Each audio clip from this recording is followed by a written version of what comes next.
this brings our Philosophy East series to a close. We've had some wonderful conversations with thinkers and philosophers about the nature of consciousness, about the nature of life. Been really, really fascinating. This is a conversation I had with John Tresch, Professor John Tresch, about cosmograms. Unfortunately, we lost the audio for the first 15 minutes, so I need to briefly introduce what cosmograms are.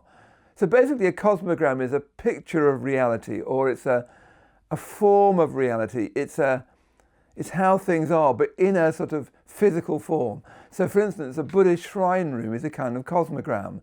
It's a kind of living image for how you live, for what kind of behavior you involve in, what's important, what the values are. And in the same way, a shopping mall is a cosmogram. It has a view of life, a kind of behavior it assumes, a kind of set of values, even how it talks to you. So that's John's wonderful sort of thought.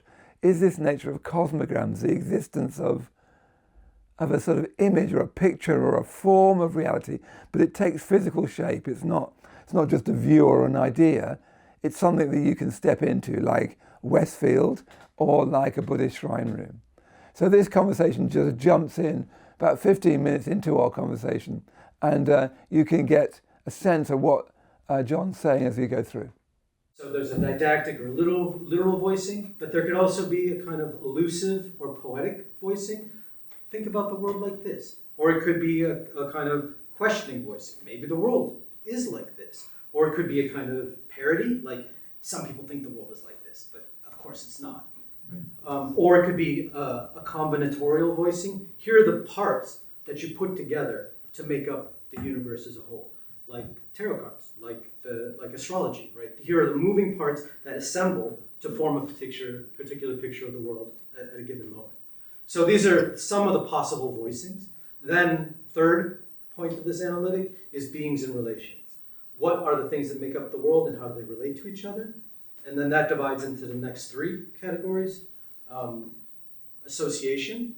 How do humans fit in here? What kind of relations make it up? And this is where ethics and values and ideals come into play, but also ideas of social structure, politics, who's in charge, what are power relations? That's associations. Then fifth is earth.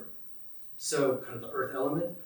How do cosmograms show the means of subsistence of the people that are engaged with them? How do they relate to feeding themselves, dealing with the elements, dealing with weather, dealing with survival, basic survival? So how is the earth there? So it's material, but material as something that's referred to and oriented toward. Second to last, story. What story does it tell? From a creation to an ending, no creation, no ending, some kind of hope for salvation, no hope for salvation, emptiness. What's the story that's being told? And then finally, you've got all those 6 elements that make up a cosmogram: the materials, the voicings, the beings and relations, the associations, the earth, and the story. The question is now you've got to gather together as the shrine, as a map, as a book, as a story, as a song. What does it do? So the last category is action. How do people relate to it? What kind of effects has it had on a community? What kind of effects has it had on the planet? What kinds of historical effects has it had? How has it changed over time? How has its effects changed over time? So that's the basic analytical framework. Yeah, that's great. And so I see a lot of that in that shrine room. I see, a lot of. I see what its voicing is. And it's kind of implicit. It's the shrine room there. It's not explicit. It's not saying. Exactly.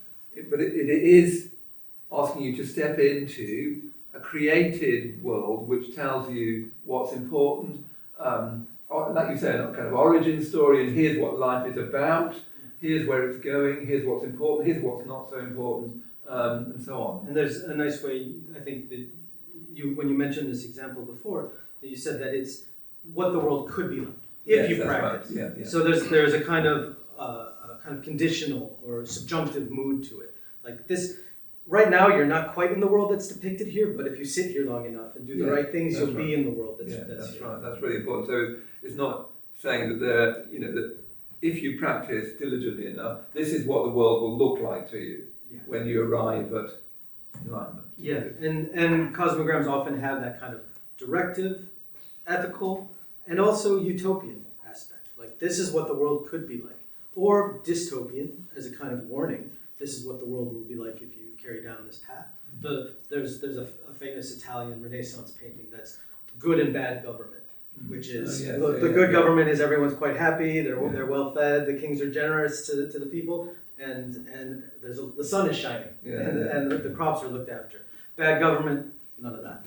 The people are miserable, it's all in dark tones, the crops are all withering. So utopia and dystopia. So I hope you got a bit of a sense of the shrine room as a cosmogram, which I thought was very striking when I was in that shrine room. But let's compare it with another place. So we were talking about the Science Museum. Yeah. So we've got a Buddhist shrine room, painted all around the walls with pictures of Buddhas and Bodhisattvas from all kinds of traditions within Buddhism. But then you can imagine going to the Science Museum. In what sense is the Science Museum a cosmogram? Because you're a professor of history of science. So it's one that my colleagues and I spend a lot of time in and study quite a lot. And it's giving, in the same kind of way, a view of what counts in the world, what's important in the world, how is it put together, and where are you within that world. So you will see engines. You will see automobiles, you will see missiles, you will see rockets, you will see explanations in very clear sign-like diagrams of the processes that drive these material forces. You will see some histories, there are some people in there as well, but you will see quite a lot of things, adding up to an entire picture of what the world is like and how we know it through science. And implicitly, this is debatable, but implicitly, the argument is there as well that this is the only way to know it. This is the right way to know it. And this is the proper way to organize societies around a material, mechanical, objective view of the world. And over that story is built in and reinforced as you go up the stairs and see the different levels of the Science Museum. So that's one example. And then if you walk down the street into the Natural History Museum, similar, related story, two cosmograms that maybe form one cosmogram together, because they're in the Natural History Museum. You've got the classification of the animals, you've got the evolutionary history of the animals. Humans are placed in there someplace at the end of a chain of apes, and you've got whales, you've got botany. And here again, it's the sense of this is what makes up the world. These are the key articulations of the world. These are the driving forces and processes that make up the world, and again, they're material, they are mechanical, you're looking for causes, direct causes, and they're objective. You study them by standing outside of them and looking at them as something quite different from you, even though you are part of the story, and Darwin's part of the story, the scientists are sometimes part of the story. So school kids get shown these cosmograms. And I presume the assumption, as it were, is this is what's real. This science is what's real, and this is how we got to what's real, and the other things may not be as real, at least, or aren't real even. I think that's kind of the message, and sometimes it's explicitly the message. Like here, the history of science stories will be the ones that are on the wall. People were confused, had bad ideas about, in the Natural History Museum, spontaneous generation.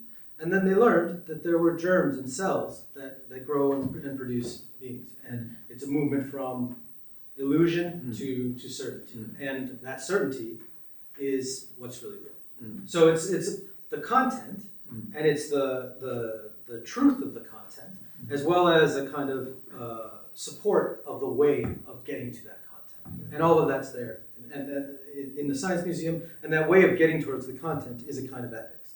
This is an attitude towards the world. Treat it as an object outside of you.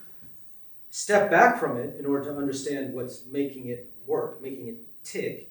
And then when you understand that process, you can intervene and then start to produce, harness it, make use of it. So it's also to do with value, isn't it? That a Buddhist shrine room is saying, here's what's of value. The Science Museum is saying, here's what's of value. Definitely. Here's what's of value, and here's where where you should properly stand in relation to it, how you're in the picture, but are you standing outside or are you meant to become the picture? And here are the rewards too, right? Yeah. So the Science Museum will say funded by BP, not currently, they had to drop out, but funded by various industries which are profiting from this analysis of the world and this application of the world. And here are stories of scientists who have succeeded by following these rules, by orienting themselves to the world in this way. They are real values, aren't they? Like, I always think when we're sort of critical of science, we should remember going to the dentist. Because suddenly when you go to the dentist, you definitely don't want to be very critical of science. No. You know, you want all the machinery. You know, and so we're benefiting from.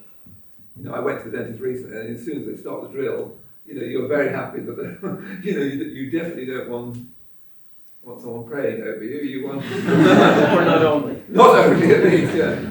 So there are real values, aren't there? Oh, absolutely. Real values and real effects. Yeah. And real concrete experiences, real testable, demonstrable concrete experiences. And the kind of move that is key here in putting these different cosmograms on the same kind of plane of comparison is to say, well, that's true at the Science Museum. It's true in the History of Dentistry Museum as well. Right. But it's also true in the Shrine. Right.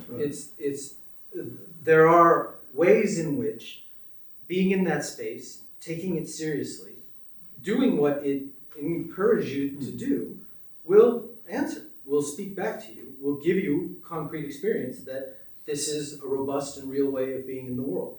It may be a somewhat different kind of demonstration, right? You're not going to go bring in, I hope, you're not going to bring in an X-ray detector into the shrine and try to see what these forces are at work. Although that's something that people do, right? They mix cosmograms in this way, using the standards of one to test the reality of the other. But there are standards in that shrine room for, have I had the real experience? Is this doing what it says it should do? For instance, have I changed? Have I encountered some of these forces? As some of the many examples that keep people going back to those shrine rooms. So the key thing for me is to be quite open to the plurality of different kinds of experiences of the real. Right? And the way in which cosmograms explain, defend, elaborate, and encourage those, and may or may not discount those experiences and judgments and ways of making the real in other cosmograms. So it's the relationship between these multiple modes of making realities that appears right away when you start comparing them. And I presume that that the values of one will show up, and we were talking about mountains and valleys. When you look at a horizon, you see a range of mountains. You think of yourself seeing a range of peaks, but also you're seeing a range of valleys. You can't have one with the other. So presumably, to show the value of science, you don't show so much the value of something else. To show the value of, meditation and ritual, you don't show so much the value of science. Right. And that's kind of part of the analytic that I didn't mention. It's what's not shown. Right? Although it's part of the beings and relations. There's always, with a cosmogram, it's incomplete. It's imperfect. It doesn't actually capture everything, because that would be making a map of the world that is scale 1.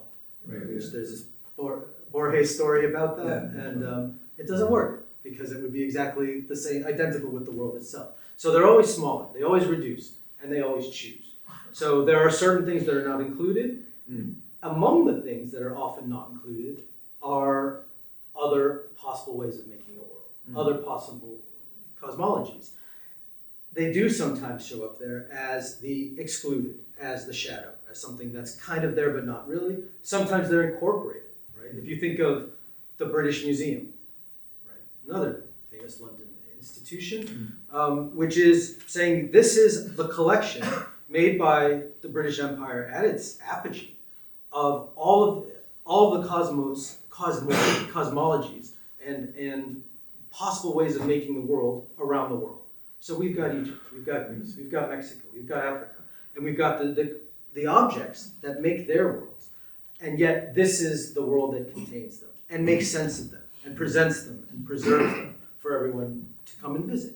So there's a kind of digestion of other cosmograms by this one single cosmogram. An art museum works very much in the same way. There's a logic of the museum that is showing you what the world is like, and then within that are lots of other views of the world, what the world is like, that may or may not agree with that overall framework.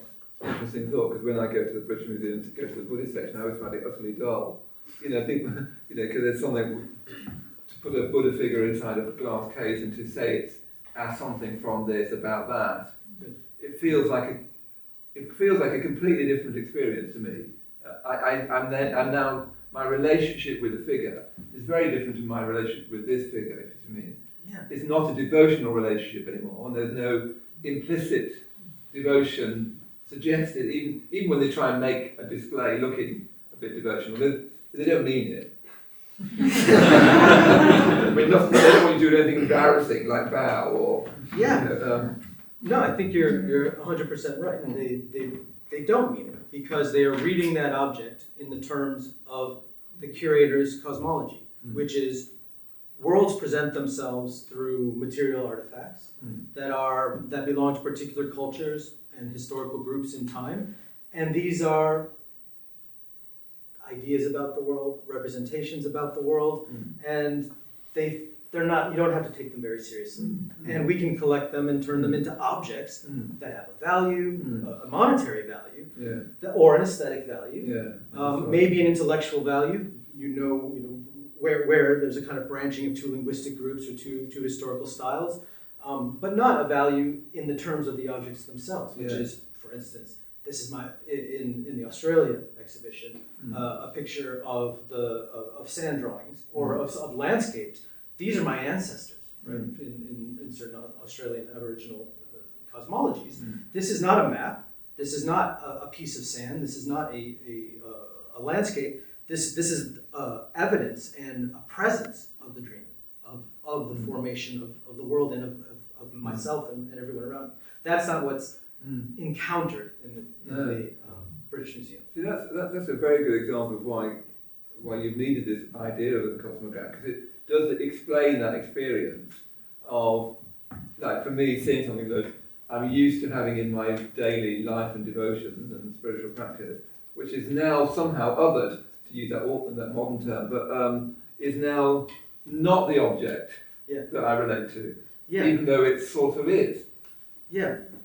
So there's this sense that they're nice kind of viewers for seeing how different worlds see each other, right? So there's potential there for kind of cross-cosmological conversation, right? Oh, I like the way you've put that world together, and I'm going to borrow this aspect of it. That translation often loses something, but it does kind of set the horizon of preserving the mode of existence of the beings that are in another cosmogram, if you incorporate them into another.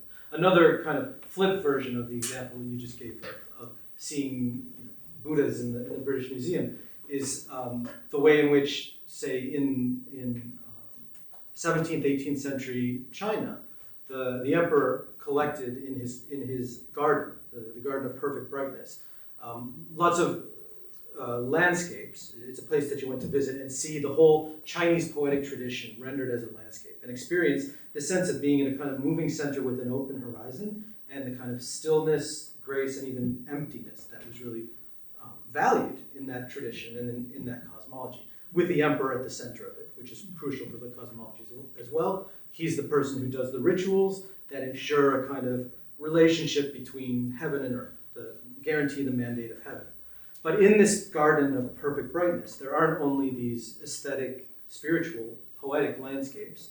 There's also one section that has a number of buildings that are built in a Western style, that look like European houses and European monuments like the Pantheon. And then you go inside these sort of this mini Europe, it's kind of Disneyland of Europe, and there are clocks, cuckoo clocks, machines of all kinds, often miniaturized and kind of turned into toys, but sounding at the hour and going cuckoo. And here's the West. Right? Here are the objects that diplomats from Europe, Jesuits, had brought as offerings to the emperor, and here they're all collected as a miniature version of that world.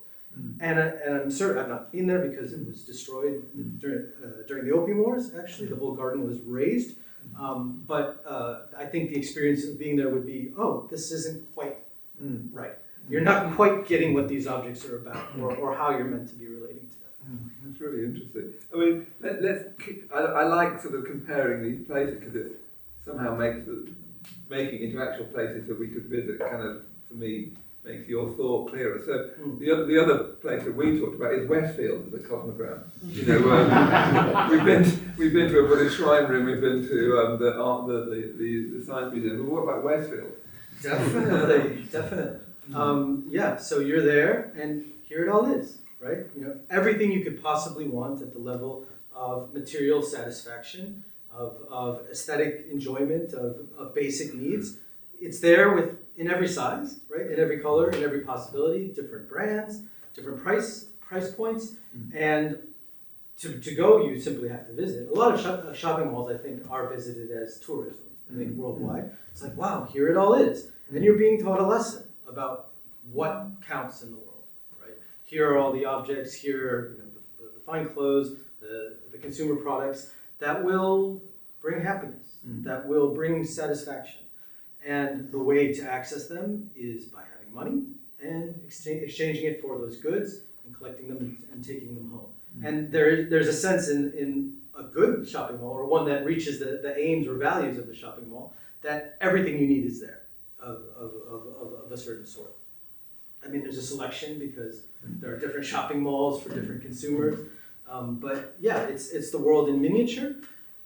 I mean, literally, because they even change the air. You know, the trees have been brought in if they existed. Or bird song has been replaced with music. You know, the images of nature have been replaced by the objects by advertisements. Yeah, and there's those little moving carts, like they're like you're in the park, but they're actually inside the shopping mall. You can buy a falafel. So just like the real world. And that I think is an excellent cosmogram for the West. I don't think for modern consumer society, it's not the West, it's the world. It's a great cosmogram of capitalism, and I think it's worth keeping the Science Museum in mind as a good day out, a very busy day out would be Science Museum in the morning, Westfield in the afternoon, and maybe the Buddhist shrine at night. You'll get to go there in the evening. But that's the whole picture of the world. That's the whole universe. And I think the sense of a kind of voicing there is quite interesting. That you do know that the falafel van is not in the park, and you do know that the air is like a little more comfortable than it would be if you were in the park. You know that it's not quite real, and yet you experience it immediately and directly.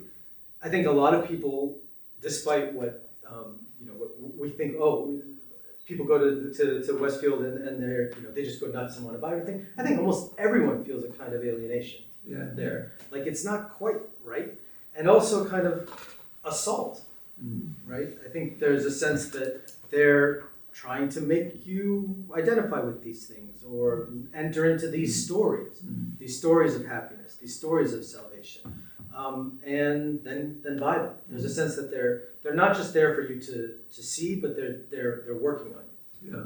So when we were talking about this, I was mentioning that Eugene McCarraha, who's written, American intellectual, has written this book called The Enchantment of Mammon. And he's saying, I feel very striking, that it's not that we're disenchanted, we're misenchanted. And he says, look, the best way of looking at advertising is to think it as iconography.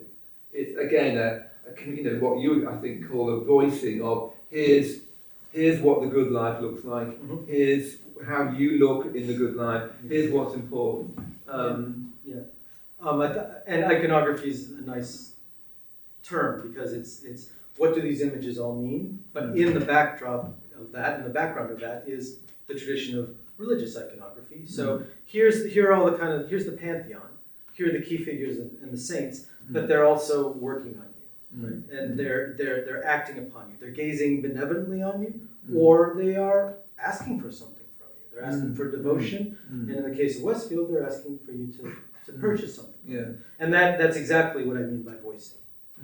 that this is a way. There are different ways in which these kinds of objects speak to you, work to you, work upon you, and advertising. It follows a lot of the logic of iconography, but it also has a particular push on you, a particular attachment to you. And I think Westfield is a good example of a space, but our interactions with our telephones, our interactions with websites, they have a particular voicing as well, which has that intensity, which is keep clicking, stay on it. Want this, attach yourself to this, move to the next one, and then click subscribe or click purchase, and above all, just stay stuck to it.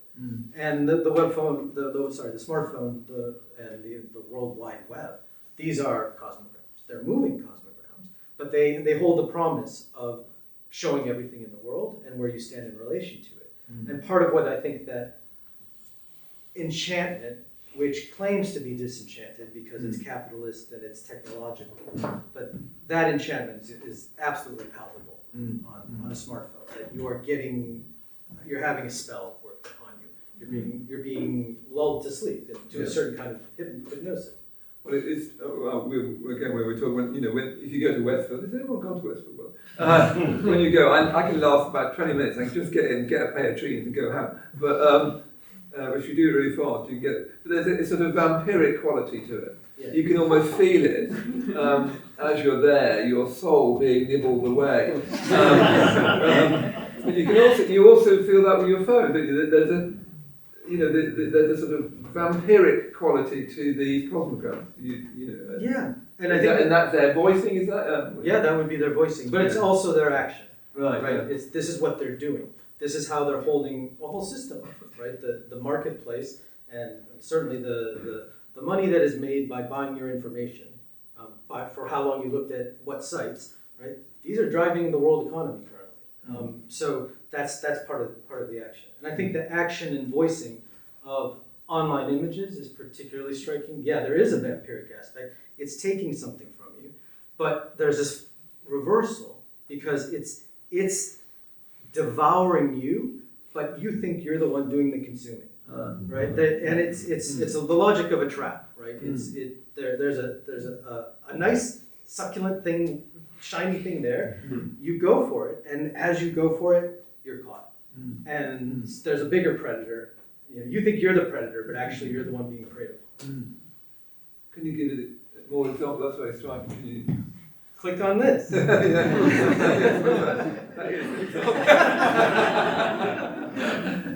Yeah, and then as you know, your information gets sent back to the control center, and then you're sent more of what you've already shown that you like, and then you stay within that, or someone has paid to say that the next thing that you see is something that you don't yet totally like, but it's close to what you like, or people like you like things like this, and then they pull you further in their direction, and then you wind up, you find yourself at a march protesting vaccines.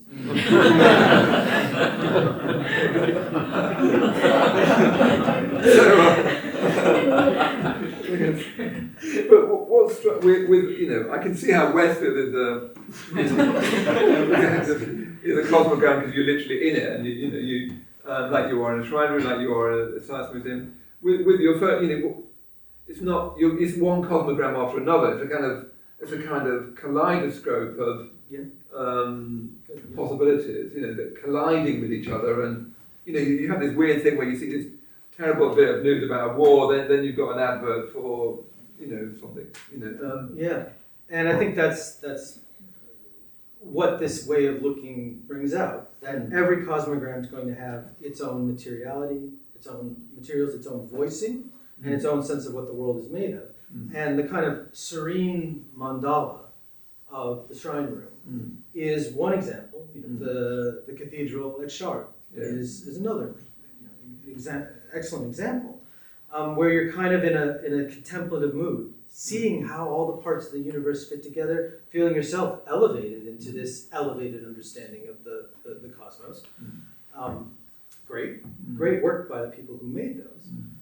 This cosmogrammatical or cosmographic device, which is spawned by and connected to the World Wide Web, which is so explicitly cosmological and cosmographical, doesn't work as nicely, doesn't have the same effects, right? Doesn't have the same action as I was just describing, right?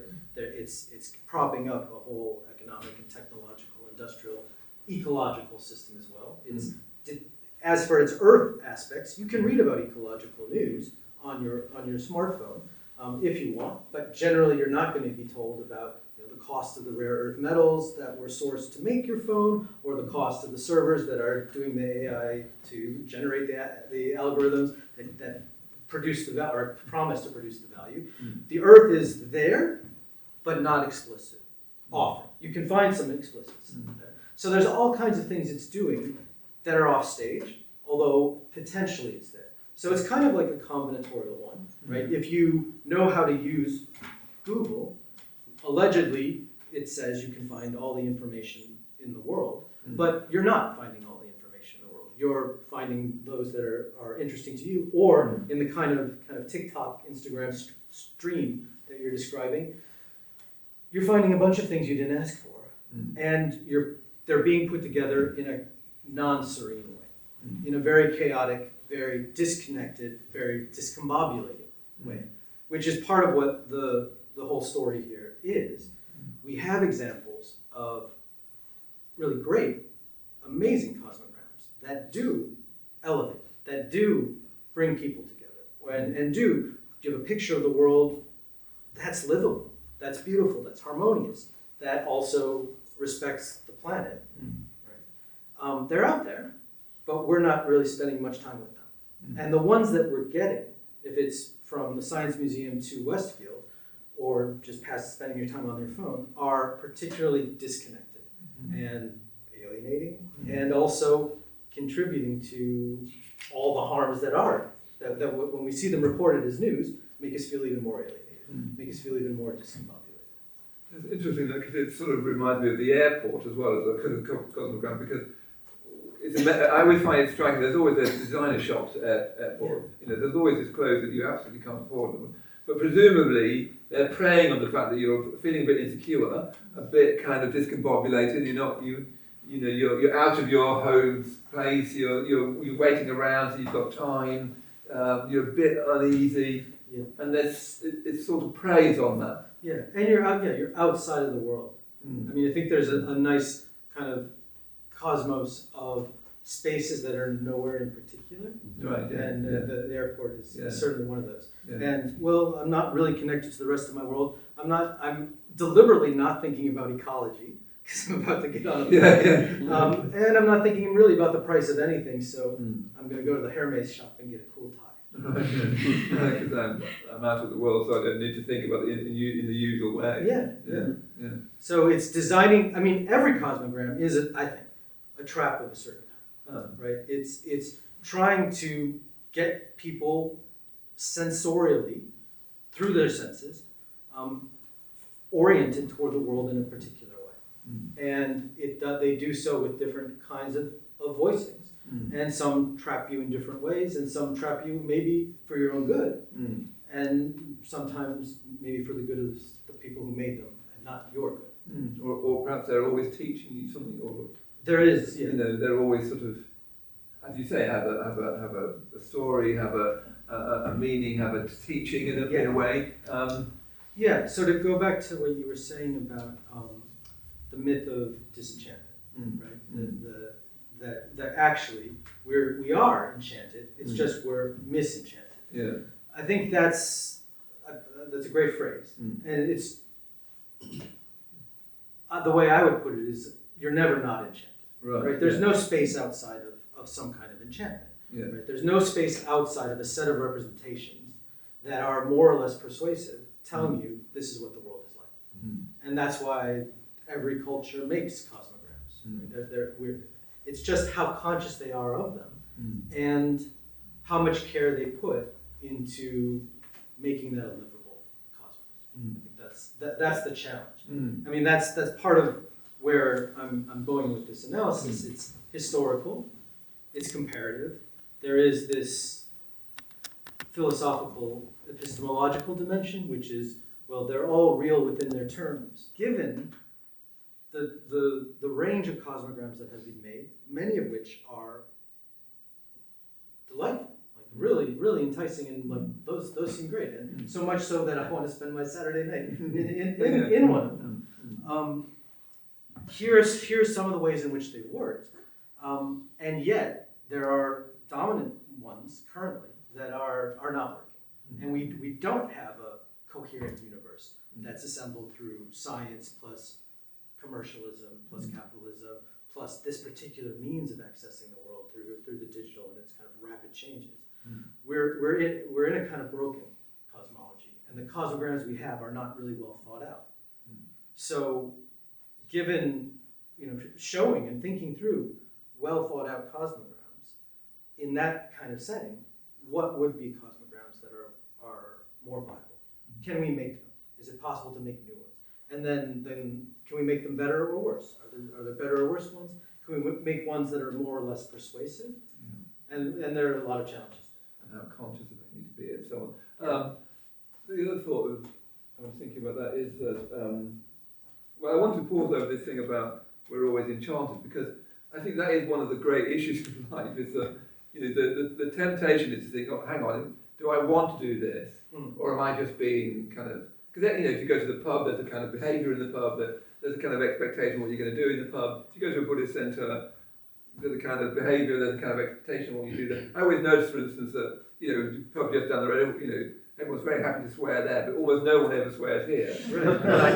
There isn't a sign over the door saying no swearing. Yeah. When someone does, it's really shocking. Yeah. But it's a kind of instinct that that kind of behaviour isn't asked for here. If you go to, I'm going to go to a football match next year, which I'm very excited about because it's very out of character. But I would imagine there'll be quite a lot of swearing because that goes with it. The kind of speech goes with it. So it's easy to think that, okay, I need to just find out what I want to do, irrespective of any kind of enchantment. But I agree with you. I think that everywhere you go, it is kind of pressing upon you. There isn't a space where you can just work out what you uniquely think about life and what you uniquely think is good. Right.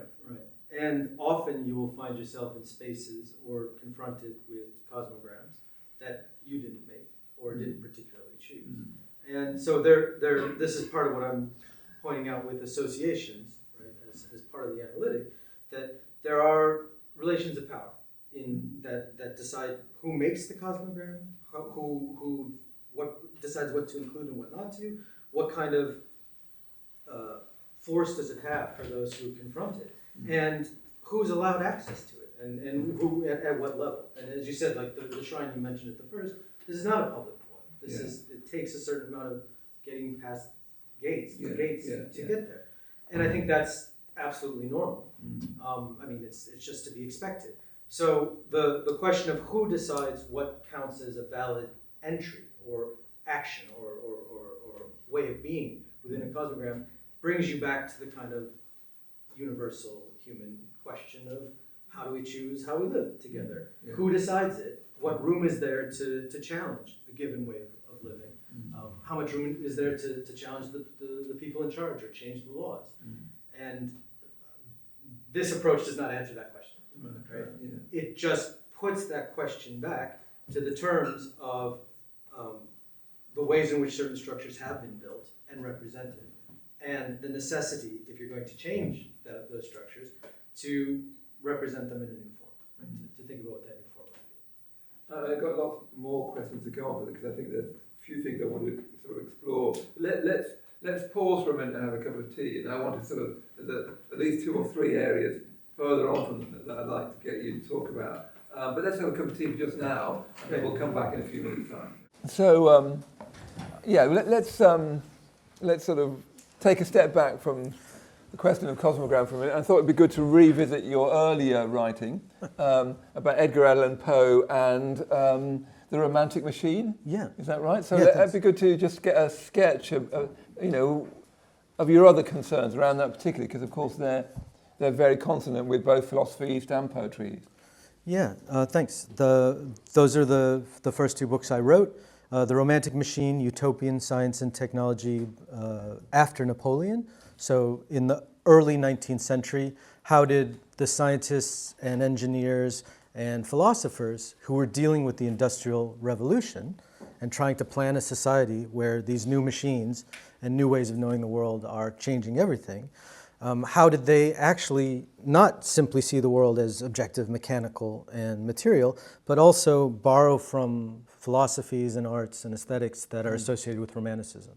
And so that's, not everyone in the industrial age did this, but a lot of the movements that we think of as kind of creating this alienated, mechanical, materialist world, a lot of them started as quite utopian notions that were informed by and really shaped by the ideas of how do we reconnect with external nature, how do we get to know nature, how do we get our internal nature to merge with that external nature. And for many of them, this is a kind of weird moment in the early 19th century. For many of them, the technologies of modernity were tools for connection, tools for realizing these kinds of transcendent forces and thinking about the world in aesthetic terms, but where machines are part of it. So this was the kind of utopian book about industrialization, focused on France. But that gets forgotten, doesn't it? I think we still haven't come to terms with Romanticism in a certain sense. It's difficult to talk about, but it's a major a thread in modernity, isn't it? You know, the sort of romantic moderns, you know. Absolutely, and even Buddhist Romanticism, right? Yeah. That there's, you can trace direct lines from, say, the German Romantics, from various poets and philosophers, to the importation of Buddhism and Hinduism. The ways in which Eastern philosophies connected to a kind of discourse that was already there in the West. And what this book is doing is saying, yeah, that's true, but in the early days, that also didn't mean rejecting modernity. It didn't mean rejecting technology. It didn't mean rejecting science. They were looking for ways of putting these things together in a kind of holistic, in an empowering and kind of liberating way. So that's the utopian version, and the other book is about Edgar Allan Poe, who's an American horror writer and poet, and lives in the same period, lives in the 1830s and 40s, and went to West Point, which is the leading engineering school in the US. And I'm trying to show that his dark visions of the mind and the world and human interactions, very paranoid, very horrific, are fueled by his responses to technology, his knowledge about how machines work, his knowledge about the new discoveries in science at that time. Sometimes it has this incredibly gloomy, like they're coming to get us, the robots are taking over aspect. And other times it's these incredible reveries of a world where art, in the general sense, so painting and poetry, but also technology, connections to nature, modifications of nature, can be merged with the mind in a way that we choose, and that's more beautiful. So in a way, he is a gloomy romantic who rejects the industrial age, but in other moments he's a mechanical romantic. So this is how I was asked at the break, how did I get to thinking about cosmograms? And in these works, I was looking at people who were dealing with the fact that there's a new way of putting the world together that's increasing in power in the early 19th century. That's science and industry together. And in order to persuade people to give up their earlier ways of being in the world, scientists and engineers had to put together representations of their way of making the world that were appealing and plausible. So they were making cosmograms, cosmograms of science that drew upon Romanticism, that drew upon the arts and poetry. I mean, it's interesting that book on Edgar Allan Poe, because you could almost imagine revisiting it now with AI, couldn't you? Because you could imagine another Edgar Allan Poe writing about the dangers of. I mean, I've been listening again and thinking again about the dangers of. There's a lot of discussion about that. I don't know whether you've been thinking about that. I'm sure you have. Yeah. There's a lot of Victorian AI, and Poe kind of wrote about it. He wrote about this machine that was presented as though it could play chess, and he said, no, the human cannot be replaced by machines. But then on the next moment he said, let's imagine a machine that can replace humans in these ways. So he's also responding to this insane machine called the Eureka machine, which is introduced by a guy named John Clark, who's part of the Clark shoe family. And this machine still exists. It's in Somerset at the Clark Shoe Museum. And it's a giant kind of cabinet that you wind up, and there's a kaleidoscope that turns, and then it plays out God Save the King. And then in the front of it, in a little window, it shows a line of perfectly scanning in iambic pentameter Latin verse. Okay, so this is a machine that writes Latin poetry, and the machine is called the Eureka machine. Like, look at this amazing discovery. There's a whole philosophy behind what John Clarke, who's a Quaker, a real individualist in Somerset. He wrote a history of Glastonbury, and he may be the reason why Glastonbury is Glastonbury, and like did a lot of archaeology of the cathedral. There's a lot of, he's doing a lot with that machine, but for me it's interesting because Poe then read about this machine in 1845, and this AI, right? It can write Latin poetry. It knows Latin as well as a schoolboy. And he, in 1848, wrote a cosmology called Eureka, which was kind of how, a vision of the universe which is both mechanical and aesthetically, spiritually self-generating and emergent. So absolutely, like AI in some of its positive and its negative ways was theorized in the 19th century by Edgar Allan Poe himself. So, you know, partly what you're saying there is that your thought about cosmogram comes out of that, all of that thought, that suddenly you had the sort of the birth of modernity and trying to marry together a physical world, a scientific world, with a spiritual world. You know, like Newton, wasn't he also into Rosicrucianism and, you know, something like that? Yeah, he was quite an alchemist. Right, that's right, alchemy, that's right. And, you know, all of the science of the scientific revolution, well, most of it was within a Christian framework as well. Yeah. So it's a world of matter that is held in place by God and or God's agents, like gravity. You know, gravity works on God's behalf for Newton. So in the earlier, you know, centuries ago, there were all kinds of ways in which the spiritual, the aesthetic, and even the individual was connected to the mechanical and the technical. And what I was looking at in the 19th century, and I think it was a kind of 20th and 21st century question, which is, how do we make that kind of world when still getting some of the benefits of medicine or science or technology, but not deciding that they're always the enemy, because they're obviously not always the enemy. And there's lots of parts of science and technology that we would want to keep and that hold our world together. But how do we weigh those? How do we separate those? Weigh what needs saving, and then find a kind of vision of how it can all go together. Yeah, that seems to be one of the things that Charles Taylor, we were talking about here, the Canadian philosopher, he's saying, look, nobody wants to go back. You know, that we complain about modernity. We say, you know, we increasingly know the damage of the things that we're doing, but nobody really wants to go back. Well, I think everybody wants to go back a little bit. Yeah. It's just how far back. And in which areas. In which areas. Which parts do you want to get rid of? You know? Like cars. Let's start with cars. And then maybe if we got rid of cars, how much, everything would work pretty well. I think. A lot of other things would fall into place. Yeah.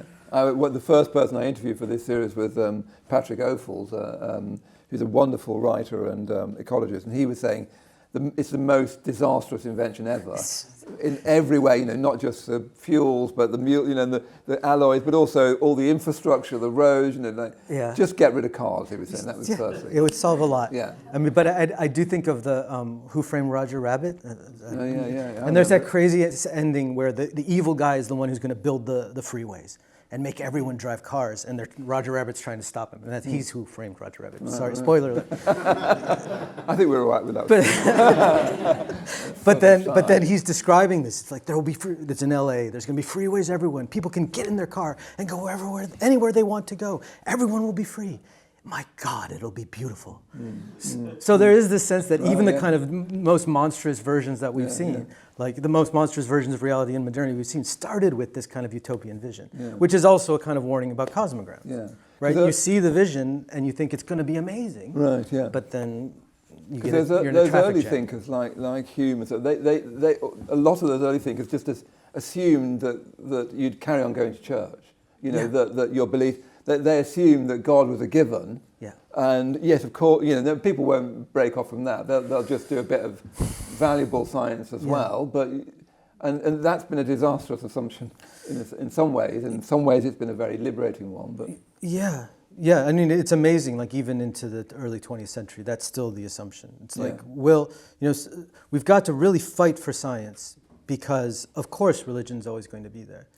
And then you get to the other side of 1945, and then little by little, no, it's not. And I don't think people, I mean, Taylor is one of the people who's trying to say, well, we need to come up with arguments for, even if we don't believe in some absolute sense in what Catholicism is teaching us, but we have to come up with ways of saying the things that religion did were very, very important for orienting toward the world, for orienting toward each other, for even preserving the earth. Yeah. And so we have to figure out a way of doing that without giving up the autonomy, the kind of sense of choice, the kind of sense of self-reliance that modernity brought. Yeah, I mean, one of the assumptions now is that the epidemic of depression is to do with, you know, the lack of meaning, to do with the lack of any sense of the sacred.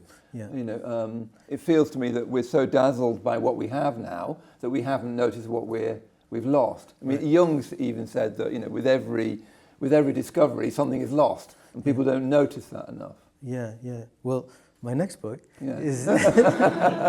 is about Jung and about his influence on the ways in which we think of ways of making up for those losses, and the ways in which the project of making a religion becomes an individual project. So I'm kind of telling the history of how he put that together. And I think it's a question for us, because we're in a space that's a collective space. Yeah. But I started by mentioning astrology and tarot cards. Those are ways in which people individually kind of choose their own religion. You know, for the people who are spiritual but not religious, they kind of put together a little bit of Buddhism. They go on a weekend retreat. They throw a little of their Catholicism from their childhood. They do a tarot reading, and I think it's a real question. I think we're all kind of there. There is this pursuit of meaning, and this sense that you want to be able to choose your own. But then, how does that align with the others that are out there? Yeah. Is it valid? I mean, how much sampling is enough, or do you have to somehow choose something, leave some things out as well? And that question, I think, that what this book is about is how Jung and the people around him who are feeding him information about the history of religions and spiritual practices, how he really gives us that question. He doesn't or he gives an answer that's not a complete answer, but I think he frames that question in the way that a lot of us are confronting it now. So I think that's an important place to carry on from, because it seems to me more and more people come to Buddhism, for instance, with a kind of, they kind of want to have a bit of, you know, Theravada, they want a bit of Mahayana, they want a bit of Dzogchen, nearly always, then a bit of Advaita Vedanta, you know, and mixed with other things. The instinct now is to sort of, well, I was reading that Ross Douthat, who is the New York Times columnist who wrote Believe, and he's saying that, you know, that it's like what people are doing now is they're saying, yeah, we do need meaning. So you've got all these maps of meaning. Let's tear off the bits that we like, and let's collage them together in a way that suits me. There seems to me like deep problems with that, not least the fact of how do you make a community out of that. Yeah. But also, it seems to me to use, if I'm right to use your language, is that the cosmogram sort of pushes against that. It has a kind of impersonality to it, which seems to me crucial to any kind of conception of religion. Yeah, I think most of the examples we've talked about do have that sense of being, including within them a sense of the associations that go along with them, therefore a sense of a group of people and rules and structure and also some sense of submission, right? Yes, that you give something up, you give a certain amount of freedom in order to enjoy whatever it is that group has got going. My minimal definition of a cosmogram is that someone says, this thing is an expression of the universe. Okay, so that means that humans are involved, like bees may make them, but I'm not going to talk about how a beehive is a cosmogram, but a human does this. Yeah. And given that as the minimal definition, it doesn't have to have a lot of other people agreeing.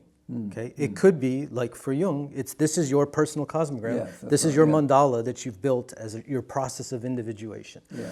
And that's, I think, how a lot of people do it, exactly what you're describing. The question is, how far does your cosmogram reach, right? Yeah. And I think a universe, like a kind of, let's say, the psychoanalytic universe of everyone having their own cosmogram and doing whatever they want, I think you're right, is a kind of chaos. So what are the ones that can be built, even if everyone's making their own individual one, that still hold those in a way that preserves their individuality and yet get some of these benefits of association, shared meaning, and kind of social cohesion, which is a necessity. Yeah, you shared symbolic order. You can't have a community without a shared symbolic order, it seems to me. Right. Although, again, like people can relate to the kind of shared symbols in their own ways. Yeah. And so having a kind of openness about what it means to you, I think makes a lot of sense. So, but that Jung's idea, it puts a huge amount of weight on your own judgment. Yeah. Far too much for most people, I think. Yeah. And a huge amount of weight on your own sense of moral bearing, and what's really important. Asking human beings to know that very strongly and to choose wisely is an incredibly high bar. That you're not simply choosing what suits you, what you like, what gets you what you want, but what is actually in your genuinely best interest and in the interest of those around you. Yeah. To make a mandala of your own life in that way puts a lot of incredible weight on your own moral standing and your own kind of judgment, veracity of judgment. Yeah. So, just in the case of Jung, it does mean that it's a kind of insane athleticism of self-development to really do it right. Yeah. And then, second point, therefore, in practice, it means that there are all kinds of like Jungian churches where people go and say yes, yes, yes, and oh, I'm doing it right, and they're not necessarily, but it creates a framework, it creates a space where they can feel that they're part of a community and are going along with things. And I would say, leave Jung aside, that's totally fine. We need to have space for that. We don't need to put that pressure on everyone to come up with their own meanings, their own picture of the universe entirely. Yeah. You're always borrowing from what was there before, and it's incredibly reassuring to know others have sorted this out, and you can go and be part of what's been sorted already. Yeah. But you do have leeway, or in my ideal society, you have leeway to choose. Well, this worked for 10 years for me, and I'm switching, or I'm mixing it with something, and I'm going to be careful about it, and I'm going to weigh with my own judgment and what others say, the testimony of others, who I should be trusting, what kind of organization I want to spend my time with. But I'm not going to be outside of organizations. I'm going to be within them, but I'm going to try to choose them wisely. Yeah, it's an interesting sort of balance, because you want a commonality of practice. You want a commonality of vision, so that you have a shared language. All of that, deepens your own practice of, for instance, Buddhism, and deepens your own connection with others. But you cannot renounce your individual autonomy in that. There's a sort of tension, but it seems to me, that's really important. Yeah, and so one of the ways of evaluating cosmograms is very general. Like, are they or are they not livable? How well can you live within them? How much do they bring how long do they last? Or do people tear them down and replace them with others? And I think the experience of humanity is that if it's far too imposing, if it's too rigid, if it's too authoritarian, people are going to fight against it, or at the least they're going to be miserable within it. Yeah. So you have to have a kind of openness with it. That's my evaluation, right? That's not an absolute evaluation. That's me speaking from within my sense of the universe. Yeah.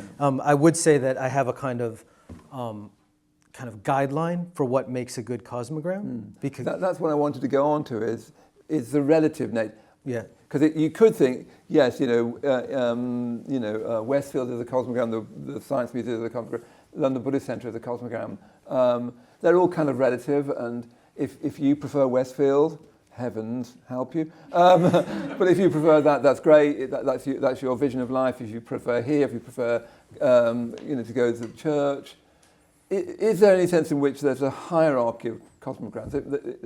There surely must be, I think.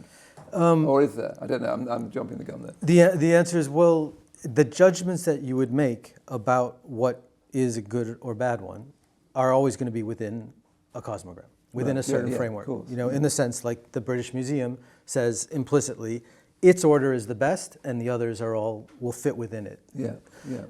So there's I'm going to have my views, and everyone's going to have their views from where they're coming from. So I think, I hate to say it, but I think there is a kind of basic relativism here, which is connected with a basic realism, which is that they all have their ways of evaluating and then experiencing and testing whether the claims of the cosmogram are livable, whether they're real, whether they're robust.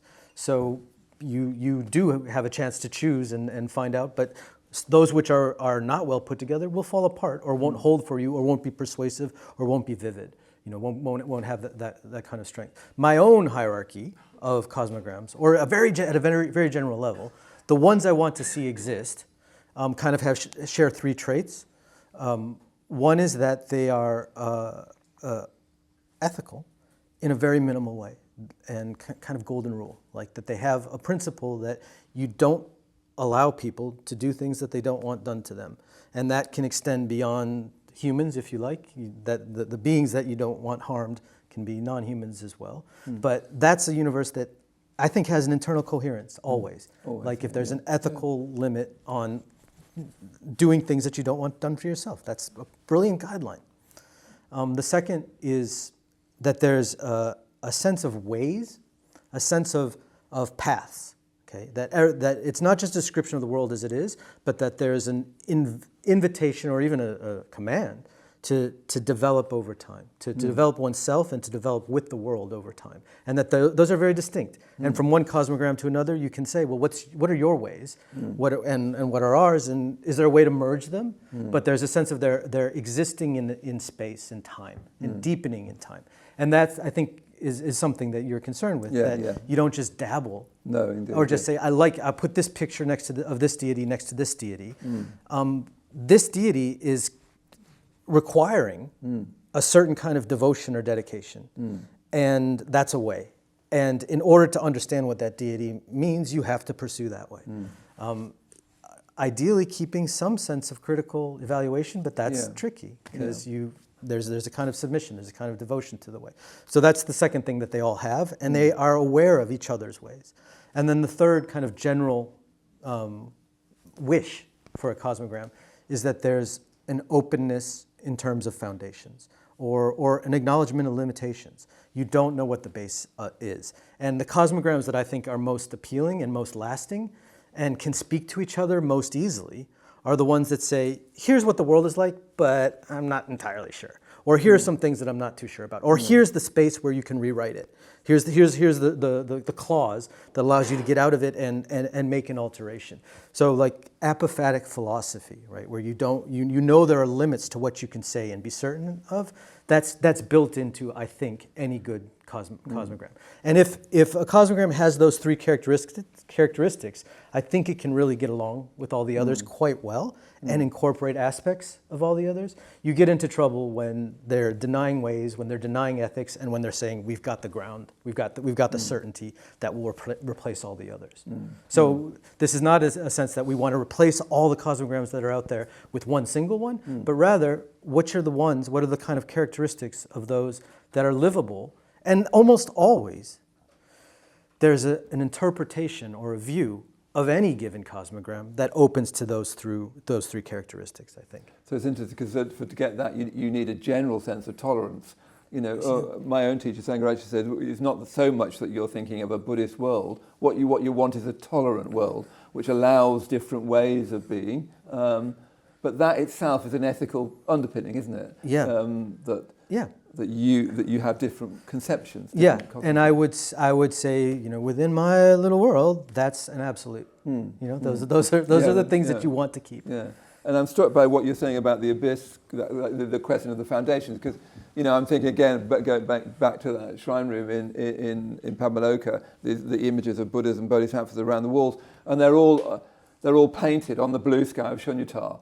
And Shunyata in Buddhism represents the no-thingness of anything. That in Buddhism there are no essences, there are no, nothing, everything is impermanent, therefore essenceless, it doesn't have a reality from its own side. So even in the images of the Buddhas and Bodhisattvas, you're not to think that it's literally like that. It's just trying to say that's about as close as we can image it.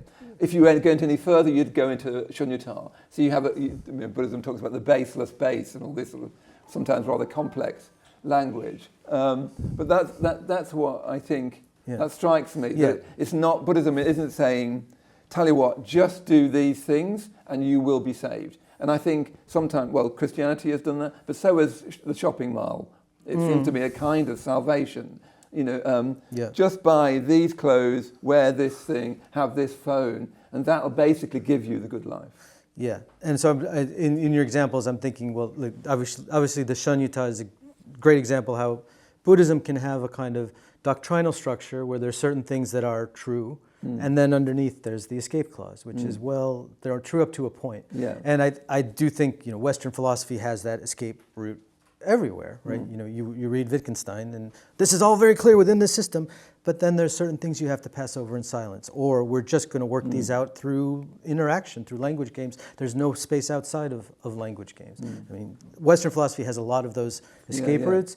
I mean, I think most religious traditions do as well, often in the mystical branches of the religion. Whether science does, debatable, but I think quantum mechanics is this giant escape route that science gave itself in the 20th century. Like, all right, it's all going to be very true within each field, in each discipline, but the basic reality, that's really weird, and we can't really talk about it, which was a great gift. I mean, also a kind of like a trick, because and therefore we can go forward telling everyone else what all those other domains are like, and excluding them if they don't. But whether capitalism has an escape route like that, I'm not so sure. I was going to say, as you were talking, I'm thinking, I wonder whether our escape routes are closing down in terms of social, society and culture. That we seem to be living in a world that's more and more polarized, where there's more and more distrust, where it's sort of ideology cracking against ideology without much escape route. Yeah, and all within this growing kind of technical framework where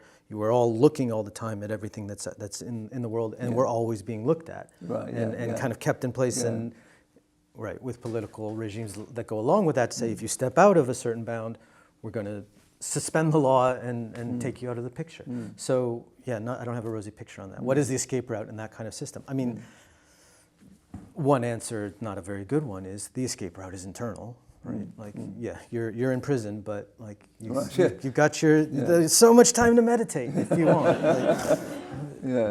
Which is sort of Zizek's concern about what he calls Western Buddhism. He doesn't really understand Western Buddhism, but what he's trying to get at is it's a perfect kind of religion for consumers, because you spend all day in Westfield, but you do a little breathing space on the tube home, and you manage the internals and you're fine. Yeah, I mean the obvious opt out in answer to Zizek is just you don't go to Westfield. Right. You don't. Yeah. So we're going to open up to some questions in a minute, which we don't usually do, but that's what we're going to do. Anyway, because I'm in charge here. When you do it, you can decide, but I want to I'm still concerned with this relative question. It sort of bogs me, because I think anything that we go into and make, any way in which we grow and deepen and flourish as individuals and as groups, is through committing to something. I think that is a kind of, for me, a golden rule, that a good life is a committed life, and you need to commit to, I really like your three things. You need to commit to something that has that ethical ground, that has that openness to non-closeness, not certainty. But I think, well, Buddhism would say, the Zen saying is, if you want to get water from a well, you go to one well, put your bucket all the way down to the bottom. You go to lots of different wells and put your bucket halfway down, which is very much the sort of meme of the moment. Just, you don't want to be committed to one thing. You want to try this and this and this and this. Yeah. Where does that? What do you think about that? I very much agree that the ways are very important, and the idea that you're not just treating the world like a museum. We just take a little bit of this and look at this and contemplate it, and that it is essential to kind of commit to something, and I think that's for someone like you in a leadership role in an organization, it's entirely your right. It's your obligation to say that to people, right? That you need to practice more. You need to do this, or your ethics are off in this way. And mine as well. Fair enough. All the better. All the more persuasive, right? Clever Buddhist. So I guess you're asking this about relativism. Yeah. And I would say that within a universe and within a cosmos, if you followed those ways, there inevitably will be certain ways of seeing that seem more true than others to you that don't agree with where you were earlier or with others who are following other ways. Yeah, yeah. And I think that's perfectly all right. It's just when you start, not that you would, but like start bashing others for not having pursued them and not seeing the ways that things the way you do, that it becomes an issue. But within organizations, within social orders, there will be right and wrong ways, and it's the obligation of those who structure those orders to insist upon them. Well, I was reading my own teacher, Sangharakshita, recently. He was saying that comparative religion he thought was an immoral form, which is quite striking because he was saying, it's quite a striking thing to say, but he was saying that you need to get an immoral form. You need to get on if you take up a tradition, a religion. You need to do that. Yeah. You can't be above it and be comparing them from some sort of lofty place of comparison. It's none of your business. He was saying, if you want to practice Buddhism, you practice that. If you want to be a Catholic, well, you practice that. It's none of your business to start being above both of them and making judgments across them. Because you don't understand, perhaps to use your language, you don't understand them, the cosmogram you're in, unless you're in it. They're not something that you can just sort of float around and place them over each other and decide which is how they relate. Right. I don't know what you think about that. Well, but there's where I went there, but anyway, we went. But I would always want. I love thinking about what is comparative religions and how does it work? Because there is this really fascinating development in comparative religions these days, where they're taking accounts from people's experience. They're saying, well, what would it mean to study, Ojibwa religion and culture if you believe in the ancestors and the totems and the animals being sacred or being kin to you. Like the question of the reality of it is not central. The question is more often pragmatic, like what does it do? Right, what world are you in if you accept that birds are your kin? Right. And what transformations that, and then what happens when you encounter worlds where those are not, where that doesn't happen. And I think the only answer that I would give to what you're saying is that's still an open question. That's something to test. And there will always inevitably be, given the nature of the world, just how it is, how complex and unknown it is, and unknowable it is. There's going to be answers that we don't expect. If you're very developed in your practice or in your tradition and know all the answers, there has to be wiggle room. So someone who is mixing their, let's say, Loyolan Jesuit spiritual practices with a little bit of astrology and a little bit of tarot cards, let them do it, and see if I'm the kind of running the monastery. Like, as long as they don't try to drag other people into it or get themselves into a puzzle, get themselves into some kind of. Well, also as long as they don't prey on people's credulity. That's another thing that concerns me. Because I'm going off on one here, and we will. But I'm a bit aware of. I've been a bit thinking about AI, and I wonder whether one of the things with AI is that we're worrying now about critical thinking and reason because it can clearly go nuts into this sort of mad kind of inhuman, immoral, AI kind of space. But I wonder whether that's also making some people go right all the way to the other side, to woo-woo, and to, all kinds of stuff that we thought we were clearly saying, look, guys, this isn't working. I'm nervous of people, preying on their credulity, because human beings are very credulous. Absolutely. I mean, And I think that's a separate question than the epistemological question, right? Because there's a lot of woo-woo that works, and it works for people for lots of different reasons. And that's, again, you can judge it from within the system.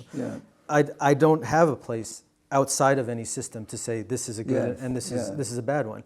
But it's not I don't think it's an epistemological question where you're going to get an answer about which is the most true. It's a political and an ethical question, which is, well, who's benefiting from this system? What am I giving up to practice deeply in this way, or take these beliefs on board? And if you can't step out of the system enough to say, well, this AI is lying to me, and it's benefiting the owner of the corporation that is feeding me these lies, well, that is tragic, right? But it's not. The challenge then is to build the space where we have the criteria of evaluation and the ways that train people to say, I'm being enchanted in an unacceptable way here. Yes, that's right. Okay. And I really want to, we'll finish this part and then go on to questions, but finish with what you were saying then, and there needs to still be this openness to possibility. That you can never get it, as it were, right in theory, in shape, in you know, that the world is always opening up to you. And any genuine spiritual practice always takes you there, I think. You know, some people, by their prayer, you know, Christian prayer, have gone so deeply into that, it's sort of taken them outside of Christianity, really, or at least outside of what, you know, the church would approve of even. That by the intensity of your practice, you're confronted by realities that don't necessarily neatly fit with the cosmogram that you're existing in. Right, right. And yeah, so you may have to redraw your cosmogram at that point. Yeah. So let's now open it up to see whether, there's a question at the back straight away. There's questions going up. So, gentleman at the back. Yeah, I'm probably biased, but it strikes me that kind of the cosmogram of early Buddhism is somehow different because it's kind of encourages you to reflect on your immediate experience. It's speaking to like the deepest wish of a human being, or I guess maybe as I see it, for that kind of freedom. And you know, the Buddha talked about his teaching being like a raft to get from kind of a place of difficulty to a place of freedom. So it's kind of got built within it, but letting go of the system itself. So I was just wondering any thoughts on that. And obviously I'm biased being here this evening at a Buddhist center. You're allowed to be as a Buddhist. So are you, in your interpretation of those early writings, this is a system that doesn't have a kind of framework of representation? Or is that what you're saying? Or, no, but I think the framework is pointing you towards immediate experience as opposed to abstraction. Yeah. And towards like reflecting on what's your deepest wish as a human being, which is to be free from suffering. Yeah. And encouraging like, well, you know, here's the path. If you want that, then this is the path to kind of follow. Yeah. To experience that freedom. And it's not kind of, it doesn't encourage attachment towards the system itself, or it does as a means to an end, and then once you get to the end, it's kind of like, well, you need to let go of the system, the framework itself as well, because if you don't let go of the framework, then you'll end up still suffering. Well, that's great. I mean, that sounds like the kind of framework that is in my category of frameworks that are good, right? There always is a framework. This is what I'm saying. Yeah, you know? I think that's and really even the framework that says ignore the frameworks, and this is true of early Buddhism. It's true of empiricism, right? Just see what's really there, and the idea of science as just observing without any kind of judgment. Well, actually, the people who are saying that are in a particular school. They're in a particular laboratory. They're in a training framework. So yes, that can be a practice. That can be a way, but to actually understand what it's doing, what its action is, what its impact is, it's worthwhile to step out and say, well, how is that being transmitted to people, explained to people? How is it given as a kind of orientation? How is it connected to the earth? What is it costing in terms of energy and inputs and land use? Like these are all questions one can ask, even of a very minimal and kind of anti-framework like the one you're describing.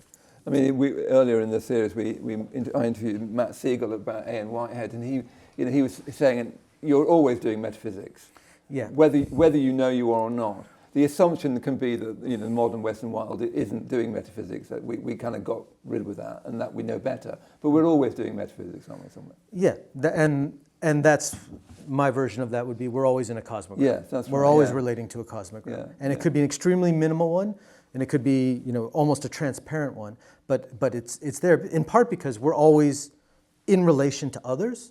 That's very much the human condition, right? You're always in relation to others. The 18th century loved this with the stories of wild children who grew up in the woods and never saw other humans.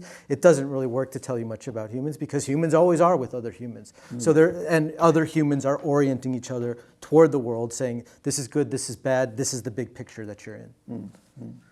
There's another question here. I'll come on to you as well. Yes, go. At the beginning you said that a cosmogram discipline has to be physical. So I guess my question is, what is the difference between a cosmogram and an ideology or a religion? And something like communism, for example, Mm. what would the cosmogram of communism be? Could it be the Soviet Union, or because I thought, yeah, just trying to understand the kind of difference between the two a little bit. Yeah, that's a great question.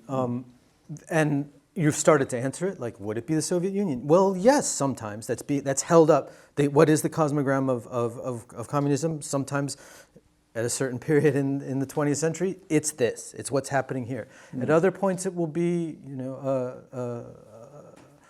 a film by Eisenstein.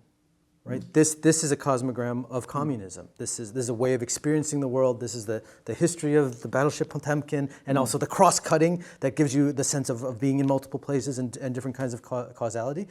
The answer to that question can be very multiple, and I think that's part of what I'm suggesting. Like, what are the multiple cosmograms that reinforce a single way of being in the world, or overlapping ways of being in the world? And that's a research question, like, what are the objects that tie that world together? How complete are they? How encyclopedic or all-encompassing are they? Or can you only really get there by adding up a few partial ones?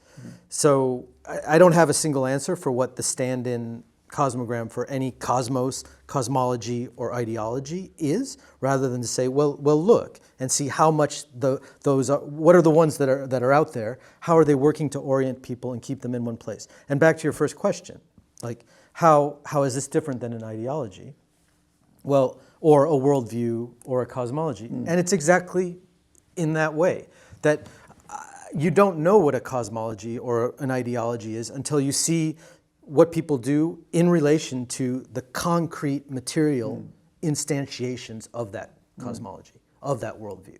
So, what is communism? You're going to get a lot of answers from a lot of people in the 20th century, in the middle of the 20th century, what it is now. Well, how do they explain it? And that attempt to explain it or to point it out is the indication of a cosmogram. Right? This is the cosmogram I look at to understand that cosmos, to understand that ideology. It's interesting for me. It's like how architecture is a sort of ultra art. In a sense, architecture is so often the way in which here's how we live. Whether it's Charter Cathedral, whether it's whether it's Buddhist Centre, whether it's Westfield.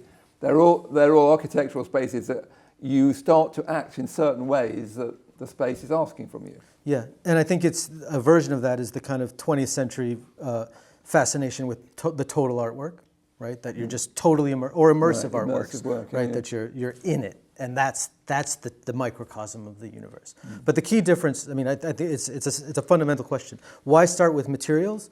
Because it's not asking right off the bat what is the cosmology, what is the ideology. This is a method to answering that question. But I'm also, as I think you've heard, keeping quite open as to what that ideology is. Like, it's quite shifting. It means a lot of different things to different people and to a single individual at different times. That you can't pin down, but you can pin down the Eisenstein film or the map of the Soviet Union. So it's a way of getting that conversation going. Yeah, go ahead. Yeah. I want to ask, it seems to me that the persuasive power of the cosmogram comes, maybe always, but certainly often, from an aesthetic charge, and that's somehow what affects people. Yeah. And I'm wondering if you've sort of reflected on why that might be, or what the nature of that aesthetic charge is that draws people into this rather, abstract, reduced representation. Yeah, it's the aesthetics are always there, and aesthetics is sense, and sense is that's the root of the term. It's like what you feel, and that's the nature of humans. They live through their senses. So they're more persuasive than ideologies if ideologies are just arguments. Right? They're more persuasive than arguments about the world because they work on us as complete beings, right? As embodied beings, sensory beings that exist over time. And that's why, I think they're more persuasive than ideologies, or the spelled out, articulated ideology. Although some people do try to persuade by means of a logical system, a mathematical system, like Euclid. This is a cosmogram. It's very persuasive for certain kinds of things, but it doesn't appeal to aesthetics in quite the encompassing way that say, a shrine room does. So it's also to do with parable and story. Why parable and story is so very important to human beings, much more so than logical arguments. Yeah. Although logical arguments are a kind of story, Right. but Okay. they exclude certain ways of being moved. Mm. But that's why story is always an aspect of a cosmogram. Is it just I'm going to prove it, or am I going to tell? Imagine this, and add music to it, and make it a 7-day saga. Yeah. Let's have one more question before we finish. Yeah, great. Orange. I was wondering, what is your particular favourite cosmogram to live in? It's quite a personal question. My favorite to live in. Or that you are living in. What you are living in. Choose to live in. Yeah, thanks. It's a nice question. I think, it is a bit personal, but I'll try a personal answer, which is, I think the challenge and the kind of way that this aligns with, this is a book I'm trying to write, and it's pissing me off because I'm not finishing it. But it also connects to my questions about how to live in the world, and the way it's pointing to like how to live in the world is to try to recognize that I am in, to quote Leibniz, the best of all possible cosmograms. That I'm already there. That this is already the cosmogram that I have to be in, and it's all the difficulty that goes along with it, all the challenges that go along with it are necessary to me, and that involves kind of shaping it, rethinking it, choosing a route through it. I'm going to go here and do this, and not go there and do this, expose myself to this and not to that, and try to structure it. But the kind of submission and acceptance is to what I'm already in. But I've never thought that before or said that before, so that might change. But thank you for the question. That's a great place to finish. Thank you very much indeed. Thank you. Thank you.